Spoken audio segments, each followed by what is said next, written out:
Qala Ibnu Faris fi maqayisir lughati al-wawu wal qaf wal fa. Jadi waqafa. Dia terdiri dari huruf waw, qaf dan fa. Waqafa itu artinya berhenti. Jadi berhenti secara bahasa. Jadi kalau ditimbang dari maqayisul lughah atau ditimbang dari wazan fa'ala, waqafa. Aslun yadullu ala tamakkuf. Jadi aslinya waqaf itu diam, berhenti, ditahan atau tertahan, tidak bergerak. Maksudnya di situ peruntukannya, pemanfaatannya. Nah, ini secara bahasa. Jadi waqafa, waqaf itu artinya tamakkuf. Qultu wa min asli tamakkuf yu'khadul waqf asyari fa innahu matithul asli. Jadi waqaf itu sebenarnya barangnya kelihatan, tidak bergerak kemana-mana, tetapi manfaatnya bisa kemana-mana, bisa dinikmati oleh umat Islam dan masyarakat umum. Jadi asli dari wakaf itu secara aini bisa dilihat, atau dia barang, bisa barang yang bergerak atau barang yang tidak bergerak. Tetapi ini berkaitan, yang paling menonjol adalah barang yang tidak bergerak seperti tanah, kemudian bangunan, dan dia tidak bisa bergerak atau tidak mudah untuk dicairkan atau dipindah tangankan. Wa ta'rifu syar'an, nah, istilah secara syariah, habasa maliku. Jadi ini malahu al-muntafi bihi ma'abaqai ainihi anit tasarrufat birikbatihi. Jadi maksudnya orang yang memiliki harta itu, orang yang memiliki harta, dia menyerahkan kepada walinya atau disebut nazir, orang yang menerima amanah atau melaksanakan menjaga barang yang diberi itu agar apa? Agar selalu bermanfaat untuk umum atau masyarakat umum. Nah, ini al-muntafi. Jadi perbuatan seseorang memindahkan harta pribadi untuk keperluan atau untuk dimiliki oleh masyarakat umum. Nah, ini harus diawasi. Bisa berkaitan dengan walinya atau seseorang yang bisa dipercaya. Itu disebut nazir. Bisa bentuknya perorangan atau lembaga atau institusi. Nah, jadi habasa maliku malahu al-muntafi bihi ma'abaqo aini ani tasarrufat birikbati. Jadi wakaf ini, harta wakaf ini tidak boleh dijual, tidak boleh dipindah tangankan, baik itu diwariskan atau dihibahkan. Tapi yang diambil dari wakaf ini adalah manfaatnya. Manfaatnya harus diberikan kepada masyarakat umum. Maka ini bako antasarrufati birikbati, makanya menjaga kebakoan harta wakaf ini. Agar apa? Agar manfaatnya bisa terus dinikmati masyarakat banyak. Jadi wakaf itu ada dua, wakaf mu'abbad dan wakaf mu'aqqad. Jadi wakaf mu'abbad itu yang terus menerus abadi sampai barang wakafnya rusak. Dia mau dikelola masyarakat, mau dimanfaatkan oleh masyarakat umum, silahkan saja, karena itu milik masyarakat. Maka yang menjaga seharusnya itu bukan hanya nadir, bukan hanya walinya, bukan hanya pengawasnya, tetapi masyarakat umum. Jaga wakaf ini jangan sampai rusak. Apa? Dijaga biar tidak hancur, biar tidak rusak, agar apa? Manfaatnya bisa kita nikmati.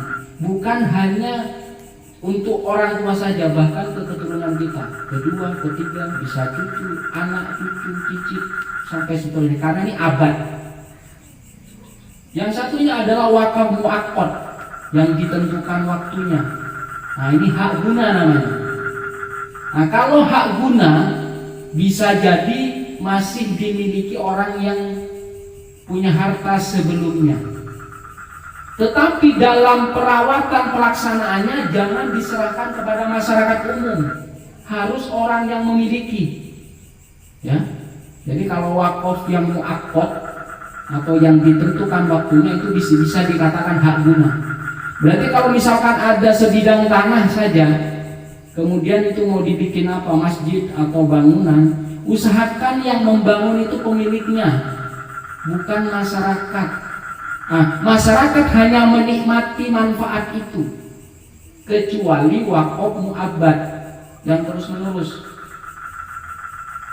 Jadi memang harus administrasinya itu diketahui banyak orang, tokoh-tokoh agama, kemudian aparatur pemerintah. Kalau di bawah itu ada RT, RW atau kelurahan atau bisa kecamatan, biar tahu, menjadi saksi bahwasanya harta wakaf ini benar-benar diperuntukkan oleh masyarakat umum dan bukan hak guna.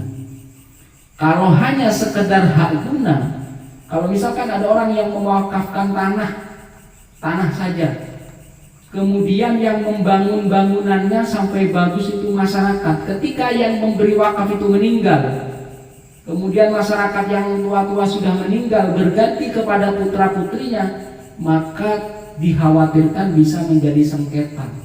Maka harus jelas ini, apa wakaf abadi, apa kita hanya menggunakan saja atau hak guna. Jadi kalau hak guna, seluruh bangunan sampai selesai harus diselesaikan, harus dituntaskan oleh yang punya tanah, sehingga masyarakat cukup menikmati, cukup memanfaatkan, atau bisa buat nikahan, buat pengajian atau berkumpul rapat atau lain-lainnya. Berarti hanya masyarakat itu hanya menikmati. Itu kalau wakaf. Jadi harus jelas kepemilikannya, jelas secara administrasi, jelas kemudian menurut pendapat-pendapat para tokoh masyarakat. Nah, ini harus diperhatikan sedetil-detilnya. Semuanya harus dilibatkan. Gitu. Karena dikhawatirkan kalau dia akadnya wakaf hanya hak guna saja, ketika yang memiliki harta itu sudah meninggal, maka bisa dipastikan tanah itu bisa diambil lagi. Padahal bangunannya yang membangun siapa? Masyarakat banyak, dia hanya modal tanahnya saja. Nah, ini harus diperhatikan biar tidak ada permasalahan di lain waktu. Nah, ini secara takrif atau definisi syar'an. Jadi orang yang menahan atau memindahkan kepemilikannya yang bermanfaat dan itu harus dijaga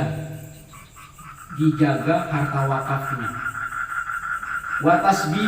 Wa tasbili manfaati ala syai'in min anwa'il qurbi ibtigha wajhillahi ta'ala. Semuanya wakaf itu pemanfaatannya yang dicari satu, yaitu mencari keridhaan Allah. Bukan wakaf untuk buat diskotik, bukan wakaf untuk hal-hal yang dilarang atau mengarah kepada kejahatan atau keburukan. Ini adalah anwa'ul qurbi. Ini adalah bagian atau salah satu untuk mendekatkan diri kepada Allah. Maka pahala orang yang berwakaf ini meskipun dia mati tetap mengalir. Jadi wakaf itu sedekah yang pasti mengalir. Jadi bukan wakaf itu kan bakok itu terus menerus barangnya ada. Yang paling bakok itu bisa tanah. Jadi kalau bangunan itu bisa jadi 10 tahun 20 tahun hancur. Tapi kalau tanah, dia bakoknya lebih lama. Maka orang yang berwakaf, adanya wakaf itu tidak lain adalah untuk mendekatkan diri kepada Allah. Ibtigha wajhillah, hanya mencari keridhaan Allah. Hukumnya apa? Istihbab, dicintai Allah, dianjurkan, sangat dianjurkan, sampai ditetapkan di dalam sunnah. Banyak hadis-hadis yang akan kita sebutkan berkaitan dengan wakaf ini.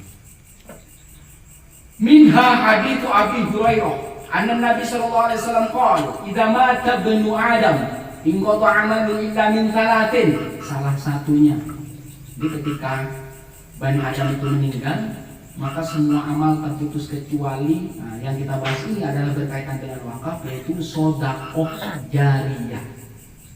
Jadi wakaf itu bagian sodakoh jariyah, masa berlakunya panjang. Kalau sodakoh harta, ketika harta habis sudah. Tetapi kalau tanah, bangunan, dan itu untuk keperluan masyarakat umum atau sumur, atau misalkan yang penting buat fasilitas umum atau buat majelis taklim atau buat pengajian atau lain-lainnya, dan itu yang dicari adalah ibtigha wajhillah, ini mengharapkan ridha Allah Subhanahu wa taala. Jadi ini hadis, salah satu hadis yang diambil sedekah jariyah. Jadi wakaf itu bagian sedekah jariyah. Sedekah yang terus mengalir, jariyah itu yang terus mengalir meskipun orangnya telah meninggal. Wa ijma'us sadril awal min as-sahabah wa tabi'in 'ala jawazi wa luzumi. Ini adalah sebagai kesepakatan di awal-awal Islam pada zaman sahabat dan tabi'in, karena sesuatu yang sangat dianjurkan. Bisa jadi ini hampir semua sahabat berebut amalan ini. Jadi kalau memang tidak wajib, tetapi para sahabat dan tabi'in itu sangat menyukai amaliyah ini. Karena sampai sekarang kalau orangnya sudah meninggal, misalkan sudah 30 tahun yang lalu, dia akan terus mengalir. Qala Syafi'i walam yahbis ahlal jahiliyah fi ma'alim tahu. Bahkan orang jahiliyah sebelum ada Islam itu belum melaksanakan ini yang dikatakan wakaf ini. Wa innama habasa ahlul Islam wa hada isyaratun ila annahu haqiqatun syar'iyyah. Bahwasanya wakaf itu sungguh-sungguh syariat yang sangat dianjurkan. Karena wakaf itu bukan hanya kepentingan diri sendiri yang berbuah pahala dan keberkahan, tetapi manfaatnya bisa dirasakan oleh masyarakat banyak. Maka masyarakat harus benar-benar menjaga agar wakaf ini jangan sampai rusak, agar wakaf ini jangan sampai hancur. Karena ketika wakaf ini hancur, rusak, sampai menimbulkan pertikaian, maka pemanfaatannya nggak ada. Jadi wakaf ini benar-benar hakikatun syar'iyyah, benar-benar hakikatnya hakikat syar'iyyah yang dianjurkan oleh Allah dan Rasulnya. Bahkan kebiasaan sahabat ini benar-benar harus kita tiru semampu kita. Ini berkaitan dengan wakaf. Qala Jabir bin Abdullah lam yakun ahadan min ashabi Rasulullah sallallahu alaihi wasallam da maqdaratin illa waqfin. Bahkan para sahabat itu meskipun dalam keadaan kekurangan, meskipun dalam keadaan miskin, mereka tidak punya kemampuan, tapi masih sempat-sempatnya melakukan wakaf. Berarti ini bagian dari kebiasaan sahabat dan tabi'in. Sungguh betapa besar wakaf itu bukan hanya berbuah pahala, tetapi manfaatnya dirasakan bukan untuk kita saja, tetapi bisa jadi kalau dia bako dan terus menerus bisa dimanfaatkan oleh anak cucu kita. Wa bihada ya'lamu ijma'ul Qur'an al-mufaddal alaihi fala yaltafitu ila khilafin ba'dahu. Bahkan saking agungnya wakaf ini nggak ada perbedaan. Jadi tidak ada perbedaan tentang orang yang melakukan wakaf. Semuanya sepakat secara ijma'. Amma fadlu fa huwa min afdhalis shadaqat allati hatta Allah 'alaiha wa wa'ada 'alaiha bitawabil jazil li'annahu shadaqatun thabitatun da'imatun fi wujuhil khairi. Maka karunia yang ada di dalam wakaf itu sebaik afdhalus shadaqat. Dia sedekah yang paling utama, karena harta yang disedekahkan baik yang bergerak dan tidak bergerak itu tahan lama. Afdhalus shadaqat allati haqqahu 'alaiha, di mana wakaf itu yang dianjurkan oleh Allah. Wa wa'ada 'alaiha bithawab al-jazil. Allah menjanjikan orang yang berwakaf itu mendapatkan pahala yang melimpah al-jazil, yang agung. Li'annahu shadaqatun thabitah, sedekahnya itu thabitah, tetap. tidak gampang hancur. Jadi kalau uang mungkin habis, tapi kalau berupa yang tanah misalkan, yang paling tahan lama itu tanah. Maka lembaga pendidikan seperti Pondok Modern Gontor, kemudian Universitas Al-Azhar Mesir itu wakaf dia. Tidak dimiliki oleh kiainya, tidak dimiliki oleh pribadinya. Kiainya tetap kerja, kaya karena kerja. Sampai pondoknya, sampai universitasnya mendunia. Itu barokahnya wakaf. Apakah orang-orang yang memperjuangkan wakaf itu miskin? Tidak. Maka yang tadi wa'adallah bitawabil jazil, Allah menjanjikan pahala atau kekayaan dunia dan akhirat yang melimpah yang agung. Orang yang berjuang di dalam wakaf itu, maka keberkahannya akan terus-menerus mengalir. Itu kiai saya itu pondok pesantrennya wakaf semua, tetapi kenapa tetap kaya? Nah, itu namanya barokah. Bukan dari mengambil keuntungan dari pesantrennya. Jadi pesantrennya tetap mendunia, pesantrennya tetap besar, tetap dipercaya masyarakat. Karena apa? Barokahnya wakaf. Sampai orang-orang lembaga ini punya asetnya banyak, punya tanahnya beratus hektar, perusahaannya banyak. Milik siapa? Milik umat, bukan milik kiainya. Apakah kiainya yang melaksanakan orang-orang atau ustadz-ustadznya miskin? Tidak, alhamdulillah tidak, semuanya kaya-kaya. Karena keberkahan wakaf itu. Maka Allah menjanjikan kekayaan dunia dan akhirat melimpah. Dan itu nyata bisa dirasakan oleh masyarakat. Bahkan pom bensinnya ada di seluruh Indonesia. Peternakan tanahnya ada di mana-mana. Itu kalau wakaf. Jadi orang-orang yang memperjuangkan wakaf jangan khawatir miskin. Allah akan mengganti dengan pahala kekayaan dunia dan akhirat. Bitawabil jazil. Itu. Jadi bukan milik kiai, bukan. Itu diwakafkan kepada umat. Siapa yang mewakafkan? Ayah-ayahnya atau kakek-kakeknya yang dulu. Dia diwakafkan. Anak cucunya gimana?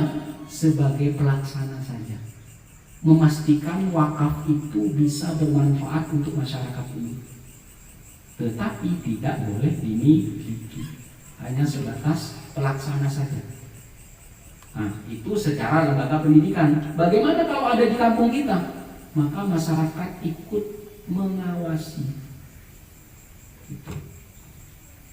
Itu apa yang dijanjikan Allah dengan tawabul jazil, jadi pahala kekayaan atau ganjaran yang sangat melimpah.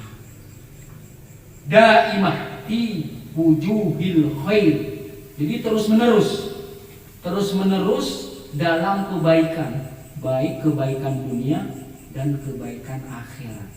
Yang mati sama yang hidup sama-sama kebahagiaan, kebaikan baiknya. Jadi kenapa wakaf itu harus dijaga?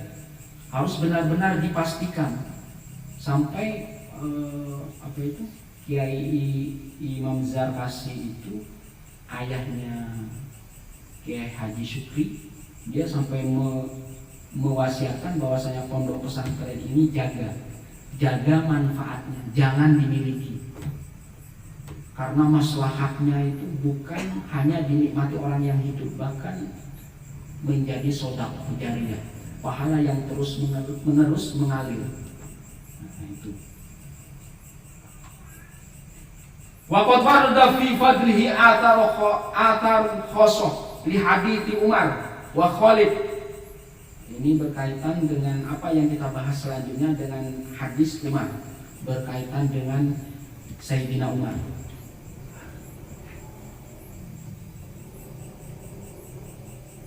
Amma ayyahjuru ala auladihi wa warathahu bismil waqfi hatta la yubi'uhu aw taksiru alaihi duyun fayakifu aqalu khasyat ayyuba li ashabil hukuk. Maka wakaf itu juga disampaikan kepada keturunannya. Jadi kalau ada bapak yang kaya, punya anak misalkan 4 orang, dia berniat untuk wakaf, maka sampaikan kepada anak cucunya. Jadi hibah dan waris sudah disampaikan ke putra putrinya dan dia berniat untuk wakaf. Agar apa? Agar harta wakaf itu tidak diklaim oleh anak cucunya, tidak dijual, tidak dihibahkan. Itu harus diketahui oleh anak cucunya. Biar apa? Biar harta wakaf itu bisa berguna dan pahalanya bisa mengalir bagi pemberi wakaf, dan juga manfaatnya bisa dinikmati oleh masyarakat umum. Gitu. Jadi kalau orang kaya misalkan jangan asal memberi secara sembunyi. Jadi anak cucu harus tahu, anak cucunya harus tahu, ikut atau bisa dihadirkan dalam proses pemberian wakaf. Karena syarat wakaf itu yang pertama adalah al-wakif, orang yang memberi wakaf. Kemudian harta yang diwakafkan yang kedua.